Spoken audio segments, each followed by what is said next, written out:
அன்பர்களே வணக்கம். இப்போ ராசிகளிலே கிரகங்களிலே அதி பலன் பெற்ற சுபபலன் பெற்ற அதிசுபபலன் என்ற ஒரு பலன் பெற்ற கிரகம் குரு. இந்த குரு பெயர்ச்சி வாக்கிய பஞ்சாங்கப்படி மே 11ஆம் தேதி ரிஷபத்திலிருந்து மிதுனத்துக்கு செல்கிறார். திருக்கணித பஞ்சாங்கப்படி மே 14ஆம் தேதி ரிஷபத்திலிருந்து மிதுனத்துக்கு செல்வதாக கணிக்கப்பட்டிருக்கிறது. அந்த வகையில் இப்பொழுது மேச ராசிக்கு உண்டான குரு பெயர்ச்சி பலன்களை பார்க்கலாம். மேசராசியில் இருந்து மேசராசிக்கு 2ஆம் இடமான ரிஷபத்திலிருந்து 3ஆம் இடமான மிதுனத்துக்கு செல்கிறார் குரு. 3ஆம் இடம் என்பது மறைவு ஸ்தானம். அந்த 3ஆம் இடம் மறைவு ஸ்தான அதிபதியான புதன் கோச்சாரப்படி மேசத்திற்கு நல்ல பலன்களை தரும் இடத்தில் தான் இருக்கிறார்.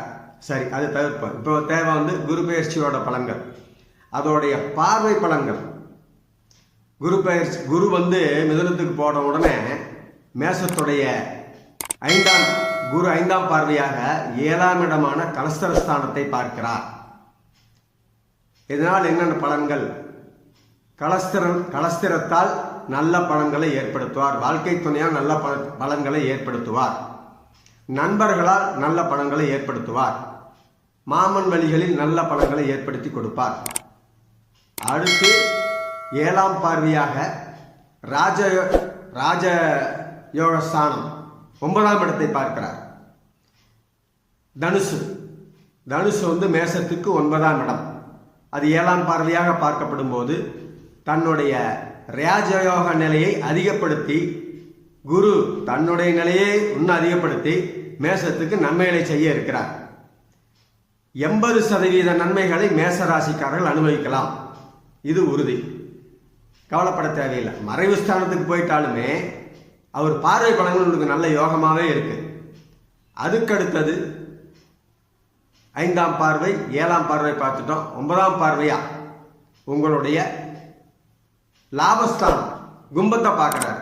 அப்போ லாபம் பெருகும் இல்லையா? இதுவரைக்கும் தனஸ்தானத்தில் 2ஆம் இடம் தனஸ்தானத்தில் இருந்து உங்களுக்கு யோக பலன்களை கொடுத்துட்டு இருந்த குரு 3ஆம் இடமான மறைவு ஸ்தானத்துக்கு தான் போறாரு. ஆனா அவருடைய பார்வை பலன் உங்களுக்கு நல்லா இருக்கு. அதனால உங்களுடைய கலஸ்திரஸ்தானம் பலம் பெறுது.